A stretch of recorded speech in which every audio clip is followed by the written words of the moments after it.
Yes, indeed. What's going on, y'all? It's your main Big Wayne with another episode of I almost said calling it how I see it. Let Wayne explain. And I'm here today, y'all. I'm here today with a heavy heart because y'all know Texas lost. Y'all know that it ain't no secret at this point. The Longhorns lost, and I'm not even gonna make no excuses. We lost. We lost fair and square, y'all. Fair and square.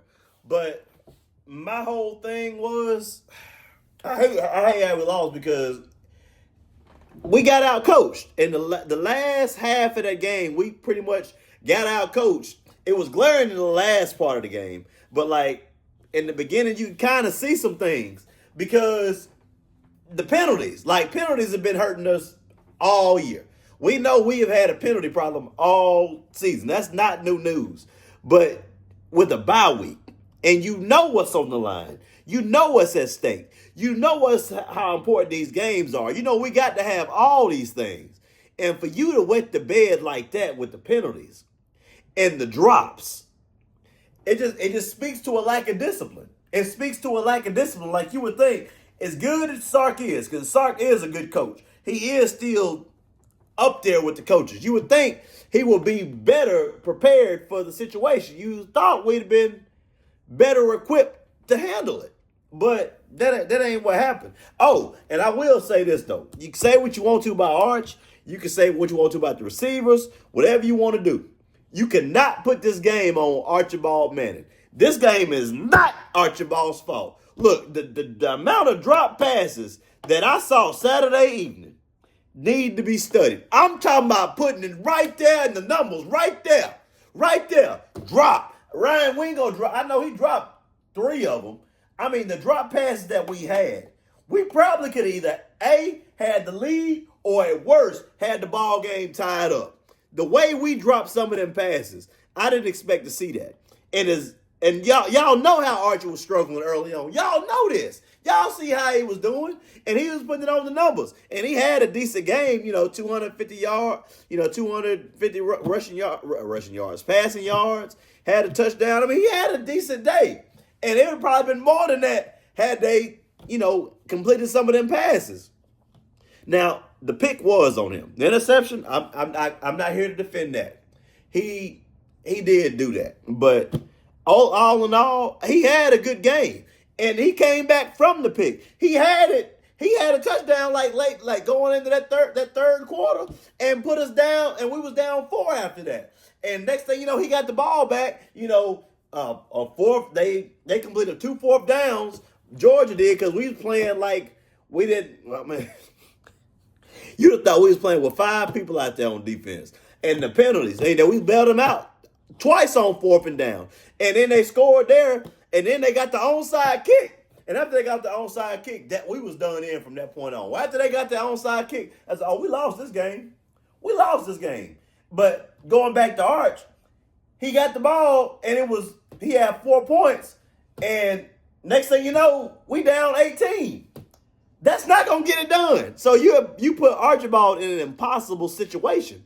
So if people out there saying that it's on Arch, I can't put it on him. If you don't put it on Sark, fine. And another thing, why did we get away from the run game? What was that about? Why did we who told us to stop running the football? Because it looked like we was doing good that first drive. I'm talking about looked like getting 6 yards a carry, and we just went away from it. Trey finished with 9 carries and 37 rushing yards. 9 carries now. Meanwhile, Archibald threw the ball 43 times. 43. Now, I told y'all before the season started, riding Archibald, having them sit back and just throw all day is not going to be conducive to winning football. We need to build this thing on the running game. A strong run game is what's going to get you there. Now, I'm here to concede now. We may not have the horses that we did before. Gone are the days of Bijan Robinson. Gone are the days of Jonathan Brooks. Gone are the days of Jaden Blue. And C.J. Baxter, he may not be all the way right. I don't know what's going on with him. And Trey, I don't know. Maybe it's an offensive line thing. Maybe Trey's not what we all thought. But I'm gonna go on a limb and say this is the worst running job that Sark has had since he's been at Texas. He's always had a strong running back. Even when he was doing his thing in Washington, he had what was that dude's name? Bishop Sankey. That was his name. He had Bishop Sankey, and I think he had Najee Harris when he was the OC over there at Alabama. It might have been Najee. I don't remember. Hell, but I don't know. But this is the worst running back room he's had, and I don't know if that's just by he just casting it off to the wind, or if he don't want it, or it's not what he thought it was. Whatever it is, there is no excuse, and I mean no excuse for Trey to only have 9 carries. That is unacceptable. So it just speaks that you just I don't know. I mean, I told y'all last week how important power football is. Running the football, how big that is in college football. We sat there and had a whole conversation about that. We talked about that a lot on this show. Running the football, power running, pistol, options, zone read, all that, and how it can make life easier for your quarterback when you do have a strong run game. I know Sark and the rest of the Longhorns ain't watching this show. That's fine. They'll see about it one day, baby. They're going to see it one day. But I don't understand why we got rid of the run game. I just don't understand that. For it to be, and because y'all know it's important. We all know how big a run game is. So why we got away from it is beyond me. And also, I got to put some of this on Kirby too, because Kirby, he's outcoached. He's outcoached Sark on 3 different occasions at this point. On 3 different occasions. And I think he knew that I think he knew that we was gonna be that we're a highly penalized team, and I think he put us in a positions for us to be penalized. He did that because he knew we was getting ready to wet the bed. Kirby Smart read the room. Like, he saw where the game was going. Like, oh, Archibald might be heating up. We down 4. I don't want Archibald on the field.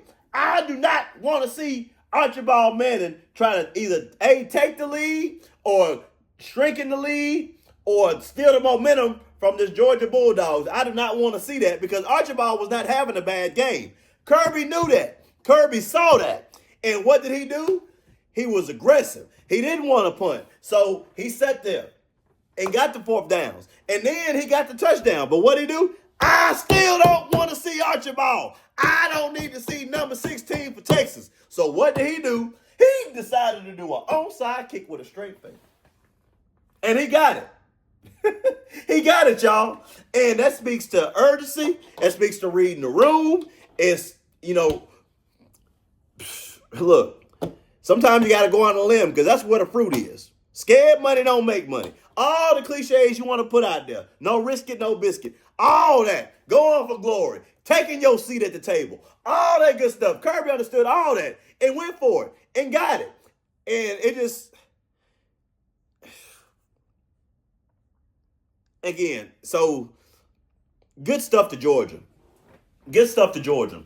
And that puts me on my other point about the Bulldogs. I don't know if they're the best team in the country, but damn it, I ain't gonna put 3 teams ahead of them. I'll probably put them right there at Ohio State. It look like Georgia and Ohio State are right there on the collision course. They're right there on the collision course. Because, look, I don't know if anybody's playing hotter than Georgia right now. Like, Georgia, I was talking about, a week ago, 2 weeks ago? Georgia, I didn't think Georgia looked like Georgia. I didn't think they looked like the team we had all was kind of getting used to. And now they look better. And they look better by the week. Like, some of the weaknesses they had early on don't seem like they got anymore.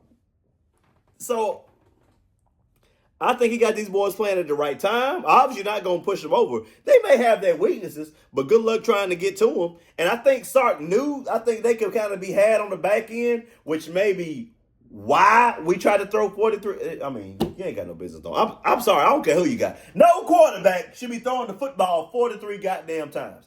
I'm sorry. Maybe I'm too old school for that. I know everybody trying to be pass. Everybody trying to put everything on the quarterback. But you need a good run game. I'm sorry. I'm sorry. I know I ain't no offensive coordinator. I ain't gonna act like I'm some expert. But we all know you need a strong run game. It makes you impose your will on the other team. It can extend the drive. It'll wear out the defensive line. You know what I mean? It imposes your will. It keeps the other quarterback off the field. It grinds out the clock. It limits chances for turnovers. It does all these things. All these things it does, which is why I think it's important. But you're going to have a hard time getting to Kirby's weaknesses. He going to make it hard for you. I know we ain't perfect. Ain't no football team perfect. But good luck trying to get us to wet the bed. Because one thing Kirby going to do, Kirby going to play good in these big games. Kirby he understand. The brother do got 2 championships now. Let's not forget that. Kirby Smart got 2 championships and won the SEC last year. So it's not like he didn't just fall off. So and maybe I should have put more respect on Georgia's name. I'm sorry, because clearly Texas can't beat y'all. Not based on what I seen. And I'm talking about just ran away with the game in the fourth quarter. Slap away with the game. So I'm just sitting here like, is Texas really that bad or is Georgia really that good? It's one of them type of situations. So, I mean, we'll see where the CFP puts Texas at. I don't know where they're going to be at. Today's not the day to be talking about them in the college playoff things. They just need to worry about Arkansas and then Texas A&M the week after that, and we'll see what happens. So that's what they need to focus on. I think that's what they will focus on. But I think that's probably going to be the championship game. Ohio State and Georgia. That's who feel like is going to be in the championship window. I tell you who's not going to be in the championship window, though. And I told y'all. I might have been wrong about Texas. But goddamn it, I was right about the Tide. I was right about them jokers. Now, look. I told y'all, we knew that they didn't have no run game. We knew that. That was not hard to tell. It wasn't hard to figure that out. But I knew Oklahoma had a good defense. I knew that. I knew their defense was going to come to play and they was going to respond in kind. I knew their offense was decent. I knew that. I knew they would make Alabama one-dimensional. But in doing that, I did not foresee them causing them turnovers like that. I mean, what? 2 fumbles and a pick? I told y'all Ty Simpson ain't who y'all think he is. I told y'all that. I told you. I told y'all Ty is not the guy that's just going to... Ty ain't the guy you can just ride all the way to the national title. Ty ain't a guy you don't even ride to the SEC. He's not that guy. He is not that boy. I told y'all that. I tried to tell you, but no, y'all ain't want to listen to Diesel. Y'all thought I was just over here hating when it was obvious to see. Nothing wrong against Ty. It's just like Texas. You cannot be one-dimensional when you playing these elite teams. You're just not going to be able to do it. You might do that sometime. You might do that against a Louisiana Monroe or a Chat or a Kentucky or somebody like the Citadel, somebody like Morrison State, somewhere like Wayne State University, somewhere like that. But you can't do that against these big dogs. That's not going to work. That's just like an elephant. No pun intended. That's not going to fly. So I told y'all. I told you. And now, I ain't going to say they reeling, but now they kind of reeling. They kind of reeling because that loss right there, that one hurt. That loss hurt. So, and plus I just found out they got the Auburn game at night.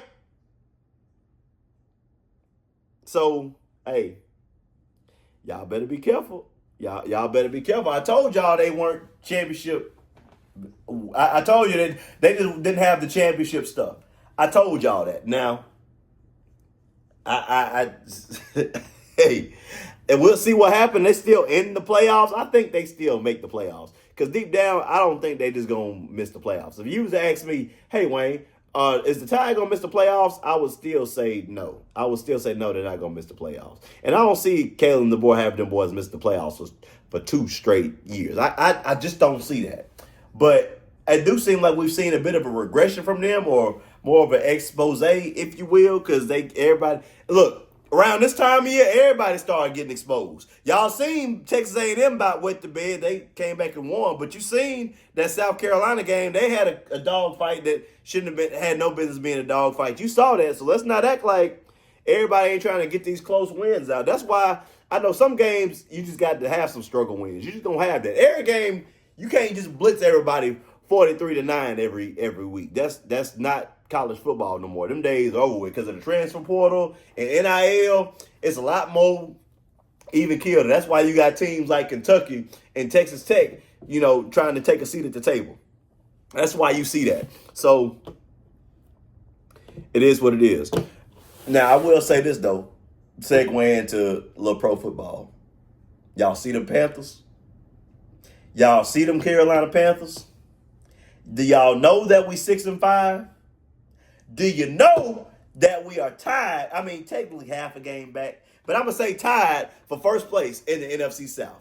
And look, we got a tough stretch ahead. We got a tough stretch. We got to deal with the Rams, the 49ers, which is actually the Monday night game coming up. We got to play Seattle, and then we still got to play Tampa Bay twice. Them 5 games right there, that's your season right there. And I ain't going to say I'm confident. I ain't going to say I'm nervous, but I'm concerned. I'm concerned because I know these Panthers. And I just have my worries. Got my trepidations. I got my doubts. I got my fears. But I'm not scared. I'm concerned. That's all I'm going to say. I'm just a bit concerned for the Carolina Panthers. But let's see what we're going to do, baby, because the playoff time, it's right around. It'll be here before you know it. It'll be here before you know it. Because we already at week 11, week 12? Yeah, we already there, baby. So, hey, I just want to say I'm a bit concerned. But right now, 6-5, tied for first place in the division. I can't be mad at that. Not based on the past 5 years I've been subjected to with these Panthers. All right, man. I'll catch y'all later. Yeah.